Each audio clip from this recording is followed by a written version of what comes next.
More on that in just a moment. Thank you for that, Peter. All right, John. All right, Sandra, let's bring in White House Press Secretary Karoline Leavitt for more on this and other hot topics of the day. So Elon Musk is a government employee, a special government employee. He's there on an interim basis, but nonetheless a government employee who's subject to all kinds of threats. And I've always found, and Charlie Hurt agrees with this, that the best way to find out what protesters are really thinking is to go amongst them and talk to them, which he did the other day. Listen here. He's a fascist because he is blatantly trying to dismantle democracy in the U.S. Are you concerned about waste, fraud, and abuse from the federal government? Not particularly. Have you been on the DOJ website to look at some of the waste, fraud, and abuse that they're trying to cut out? No. Why not? Because I don't believe anything they would put out. So these protesters don't seem to care, to want to know what this is all about. What do you say, particularly since an employee of the president's is getting threats?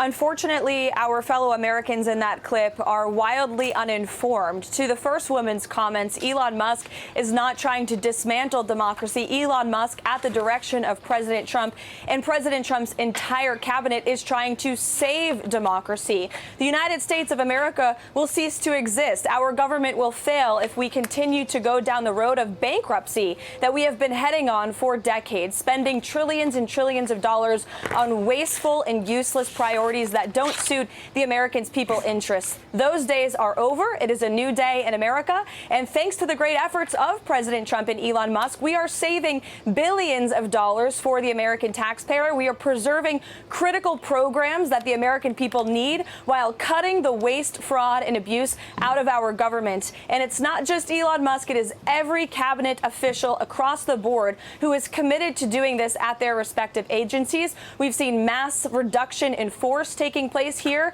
in the federal government, and we've made it very clear to federal workers that if you're going to keep your job, you actually have to show up for your job, just like the rest of America has to do. All right, so Karoline, great to have you here. Thanks so much for joining us. So as we do look at this overall tariff situation, it's obviously caused some uncertainty out there, and President Trump does seem like he's going full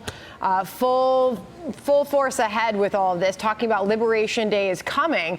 So the UAW president said they support the tariffs as a tool, but says that other stances don't go out the window. There's obviously some concern about the tariffs and what this would do for their ability to survive, really. So what does the president think, and what does he tell those who are concerned, and certainly a market that still looks concerned?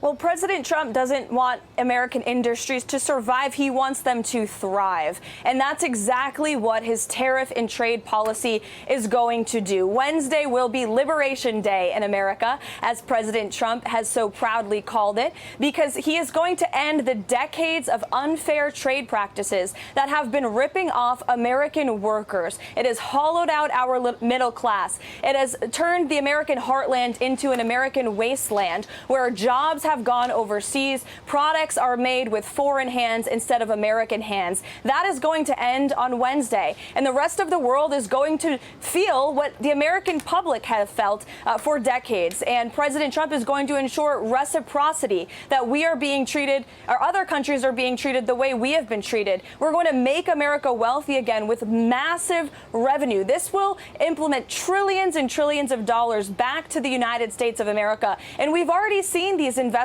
pouring in. In just 2 months, President Trump has secured more private investment than the Biden administration did in 4 years. That doesn't happen by luck or chance. That happens because we have a president who understands business and wants to put the American people's interests first, wants to stand up for the American worker. More investments means more jobs and more prosperity for hardworking American families across our country. You know, Carolyn, we and our viewers always look forward to the White House briefings biweekly, as they might be at the moment. And we understand that there are likely some changes afoot there in the Brady briefing room. What do you got in mind? Well, first of all, we've made a lot of changes across the board that have benefited the American public to how this White House is covered. We believe it is fundamentally unfair that a group of D.C.-based elitist journalists get to choose who gets to cover the President of the United States. The media has changed a lot in the decades of press coverage here at the White House, and it's time that coverage changes with it. We've made some critical steps towards that by changing up how the press pool is decided, who gets to go on Air Force One. We've opened up that access to new media and independent journalists. And as for switching up seating in the briefing room, it's something we are seriously considering. And we tried to broker a meeting with the White House Correspondents Association board today to discuss that matter. But unfortunately, their president sent out a fundamentally unserious email to the rest of their membership, making it clear that this is a group that doesn't care about press freedom, transparency, and access for all media voices, but just cares about having their monetized monopoly over the briefing room. And I would remind them that the briefing room is part of the people's house. It belongs to the American people. It does not belong to elitist journalists here in Washington, D.C. Karoline, I want to look at the economy here. As we know, this was a top issue for so many voters in the election. And our new Fox News polling shows that people perhaps are concerned with how things are going. This is as of March 14th.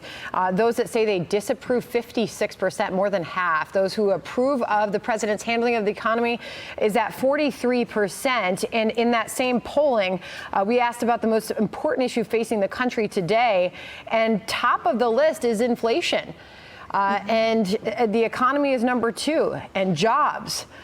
Those are first and second as it goes down to political division and preservation of democracy. Is the president doing enough to answer the needs and demands of the American voter when it comes to the economy and lowering prices?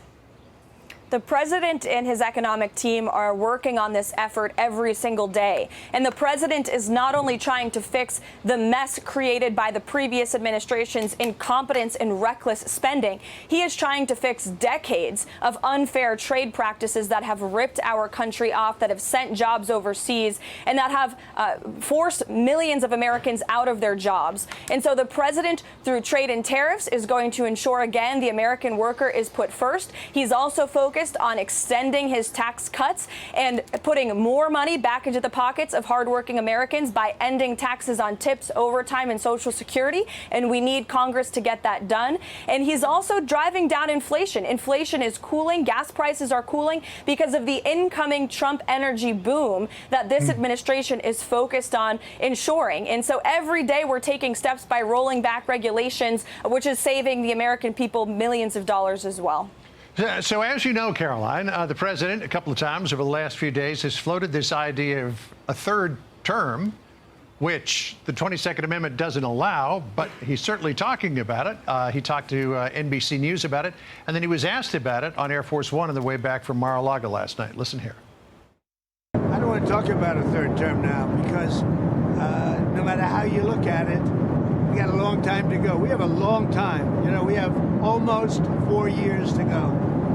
And that's a long time. But despite that, so many people are saying, you've got to run again. They love the job we're doing. Most importantly, they love the job we're doing.